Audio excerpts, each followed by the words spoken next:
क्योंकि मूल रूप से निवासी मैं बादशाहपुर का हूँ और बादशाहपुर में मेरी कर्मस्थली रही है। लोगों से मिलना जुलना रहा है, लोगों की समस्याएं सुनता रहा हूँ और इसलिए मुझे लगा कि मुझे अपना जो बाकी का जीवन है वो बादशाहपुर क्षेत्र के लिए निवेश करना है। इसलिए मुझे चुना कि मैं बादशाहपुर की सेवा बतौर जनप्रतिनिधि के रूप में करना चाहता हूँ। आप देख सकते बॉम्बे एक्सप्रेस वे है, SPR रोड है, सोना को जाने वाला हाईवे है, जितने भी सड़कों का, जितने फुटओवर ब्रिजेस बने, अंडरपासेस बने, क्लोवर लीफ बने हैं, जितने भी सुविधाएं भारतीय जनता पार्टी की सरकार ने गुड़गांव और उसके इलाके के लोगों को दिए, शायद पहली सरकारें कभी दे ही नहीं पाई हैं। और हम पुराने गुड़गांव को नए गुड़गांव से जोड़ने का, दोनों को एक करने का प्रयास कर रहे हैं। आधा रास्ता बन भी गया, आधा रास्ता अभी तय करना दूर है। मैं समझता हूँ निकट भविष्य में अवश्य इसी प्लान में ये पूरा हो जाएगा और ड्रेनेज सिस्टम को बढ़िया बनाएंगे।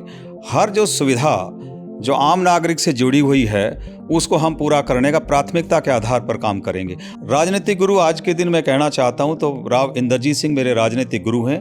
उनको छोड़ करके मैंने राजनीति के गुर केवल सीखे तो उनसे सीखे और किसी दरवाजे को मैंने देखा नहीं। हिंदुस्तान के अंदर 24 कैरेट गोल्ड का नाम जब कभी लिया जाता है तो राव इंद्रजीत का नाम ही आता है। और गुड़गांव को यदि GMD का दर्जा मिला, कॉर्पोरेशन का दर्जा मिला, तो ये देन केवल राव इंद्रजीत सिंह की है। उस परिवार से कोई भी सदस्य गुड़गांव के अंदर आकर के बादशाहपुर की तरफ देखता है तो हम उनका स्वागत करेंगे। इन दोनों में से अगर आपको चुनना हो तो आप किसे चुनेंगे, राव इंद्रजीत सिंह या भाजपा? देखिए, मैं एक बात को मानकर चलता हूं कि राव इंद्रजीत सिंह पार्टी के अंदर हैं, पार्टी के सच्चे सिपाही हैं, दोनों अलग नहीं हैं।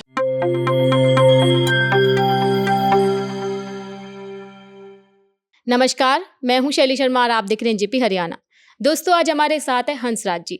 हंसराज जी SSC के सदस्य रहे हैं, रेवाड़ी अहिर कॉलेज के निदेशक हैं और राव इंद्रजीत सिंह के वफादार माने जाते हैं। आज हम इनसे जानेंगे बादशाहपुर की राजनीति के बारे में। ये बादशाहपुर में सक्रिय रहते हैं, बादशाहपुर में क्या क्या समस्याएं हैं, आज हम इनसे बात करते हैं। सर, सबसे पहले आपका स्वागत है। थैंक यू शैली जी। आप यही बताइए हमें कि आपने बादशाहपुर को चुनावी राजनीति के लिए क्यों चुना? शैली जी, मैं वैसे तो बहुत लंबे समय से, पिछले 40 साल से सामाजिक कार्यकर्ता के रूप में और राजनीतिक क्षेत्र में काम कर रहा हूँ। मैं प्रोफेसर रहा, प्रोफेसर के बाद में जितना भी समय मुझसे बचता था मैं समाज सेवा में लगाता रहा। वैसे तो मैं राव इंद्रजीत सिंह के साथ साथ में राव बीरेंद्र सिंह जी के साथ में भी मैंने काम किया, पूरे दक्षिणी हरियाणा के अंदर इन लोगों के साथ मिलकर काम किया है। पर क्योंकि मूल रूप से निवासी मैं बादशाहपुर का हूँ और बादशाहपुर में मेरी कर्मस्थली रही है, लोगों से मिलना जुलना रहा है, लोगों की समस्याएं सुनता रहा हूँ और इसलिए मुझे लगा कि मुझे अपना जो बाकी का जीवन है वो बादशाहपुर क्षेत्र के लिए निवेश करना है। इसलिए मुझे चुना कि मैं बादशाहपुर की सेवा बतौर जनप्रतिनिधि के रूप में करना चाहता हूँ। आप राजनीति में कब से सक्रिय हुए?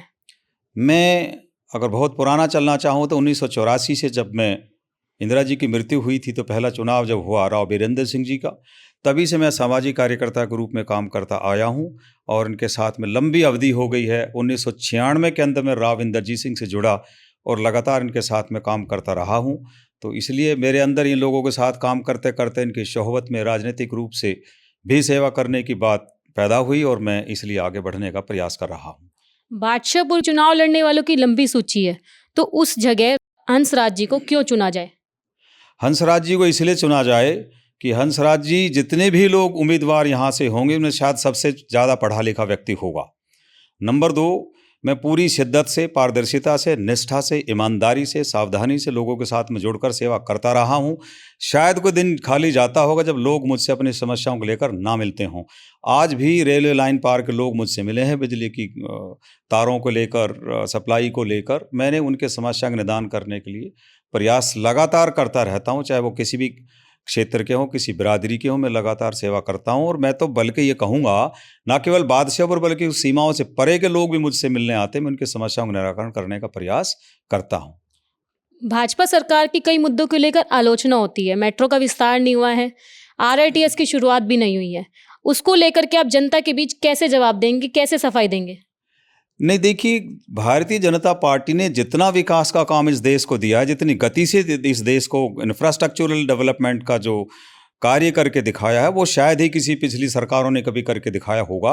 आप देख सकते बॉम्बे एक्सप्रेस वे है, SPR रोड है, सोना को जाने वाला हाईवे है, जी, जितने भी सड़कों का, जितने फुटओवर ब्रिजेस बने, अंडरपासेस बने, क्लोवर लीफ बने हैं, जितने भी सुविधाएं भारतीय जनता पार्टी की सरकार ने गुरुग्राम और उसके इलाके के लोगों को दिए, शायद पहली सरकारें कभी दे ही नहीं पाई हैं। मैं समझ सकता हूं कि कुछ प्लान हमारी आई है और उसके एग्जीक्यूशन में अभी समय लगेगा, क्योंकि लंबी लंबी प्लान आती हैं, उनको लागू करने में समय भी लगता है। इसलिए अवश्य तौर पर वो प्लान जिसका आप जिक्र कर रहे हैं, जो मेट्रो के विस्तार की बात हो, राव इंद्रजीत सिंह जी के लगातार प्रयास रहे हैं और हम पुराने गुड़गांवा को नए गुड़गांवा से जोड़ने का, दोनों को एक करने का प्रयास कर रहे हैं। आधा रास्ता बन भी गया, आधा रास्ता अभी तय करना दूर है। मैं समझता हूँ निकट भविष्य में अवश्य इसी प्लान में ये पूरा हो जाएगा। अगर हंसराज को टिकट मिल जाती है तो आपका बादशाहपुर के लिए क्या रोड मैप होगा, क्या विजन होगा, क्या करना चाहेंगे बादशाहपुर के लिए? देखिए, बादशाहपुर हरियाणा की सबसे बड़ी असेंबली है, इसलिए मेरा विजन भी उतना ही बड़ा होना चाहिए। गुड़गांवा जिला एक ऐसा जिला है जो पूरे प्रदेश को रेवेन्यू राजधानी मानी जाती है और आधे से ज़्यादा कंट्रीब्यूशन हरियाणा के राजकोष में यहाँ का योगदान रहता है। इसलिए यहाँ का इंफ्रास्ट्रक्चरल डेवलपमेंट उतना ही बड़ा होना चाहिए। ड्रेनेज व्यवस्था बहुत अच्छी दुरुस्त करेंगे, सफाई की व्यवस्था करेंगे, सड़कों का और अधिक नवीनीकरण करेंगे और अधिक विस्तार की ज़रूरत है उसका विस्तार करेंगे और ड्रेनेज सिस्टम को बढ़िया बनाएंगे। हर जो सुविधा जो आम नागरिक से जुड़ी हुई है उसको हम पूरा करने का प्राथमिकता के आधार पर काम करेंगे। और मैं एक पढ़ा लिखा नुमाइंदा होने के नाते न केवल योजनाओं को समझूंगा, लागू करूंगा, बल्कि योजनाओं के निर्माण में भी भागीदारी रखूंगा। आप अपना राजनीतिक गुरु किसे मानते हैं? राजनीतिक गुरु आज के दिन मैं कहना चाहता हूं तो राव इंद्रजीत सिंह मेरे राजनीतिक गुरु हैं। उनको छोड़ करके मैंने राजनीति के गुर केवल सीखे तो उनसे सीखे और किसी दरवाजे को मैंने देखा नहीं। राव इंद्रजीत सिंह सच्चे पक्के ईमानदार पारदर्शी आदमी हैं। हिंदुस्तान के अंदर 24 कैरेट गोल्ड का नाम जब कभी लिया जाता है तो राव इंद्रजीत का नाम ही आता है। तो ऐसे व्यक्ति के साथ में मुझे काम करने का मौका मिला और सीखने का मौका मिला है, मेरे लिए सौभाग्य की बात है। बादशाहपुर से आपने भी बताया राजनीतिक गुरु आपके इंद्रजीत है, उनकी बेटी आरती राव को भी टिकट मिलने की संभावना हो रही है या उनके चुनाव लड़ने की संभावना हो रही है, और ये साथ ही पूर्व मंत्री रहे राव नरबीर सिंह भी चुनाव लड़ने की बातें सामने आ रही है, तो उसको लेकर के आपका क्या कहना है? देखिए, ये सारे लोग जिनका नाम ले रहे हो, हम सब भारतीय जनता पार्टी के सिपाही हैं। एक ही व्यक्ति को टिकट मिलेगी तो एक ही आदमी को चुनाव लड़ना है, सारों को चुनाव तो लड़ना नहीं है। जहाँ तक आरती सिंह राव का चुनाव लड़ने का सवाल है तो ये परिवार एक ऐसा परिवार रहा है जो पूरी निष्ठा से, क्षमता से, ईमानदारी से, पारदर्शिता से और ऐसे जवान के पक्के एक बार किसी के साथ खड़े होते हैं तो आखिरी छोर तक उनका साथ निभाते हैं। और गुड़गांवा को यदि जीएमडी का दर्जा मिला, कॉरपोरेशन का दर्जा मिला, तो ये देन केवल राव इंद्रजीत सिंह की है।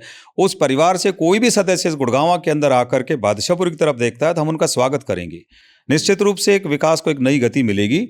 अच्छा परिवार है, बढ़िया परिवार है, लोगों से जुड़कर रहता है, तभी तो इतने लंबे समय से लगातार उनको लोग स्वीकार कर रहे हैं। नहीं तो क्या वजह है कि और लोग भी होते हैं। राव इंद्रजीत सिंह गिनीज बुक में नाम दर्ज करा दिया हरियाणा के अंदर 6 बार लोकसभा को दर्ज करके। तो हम समझते हैं कि ऐसा परिवार का कोई भी सदस्य आगे आता है हम उनका स्वागत करेंगे, दिल खोल कर करेंगे।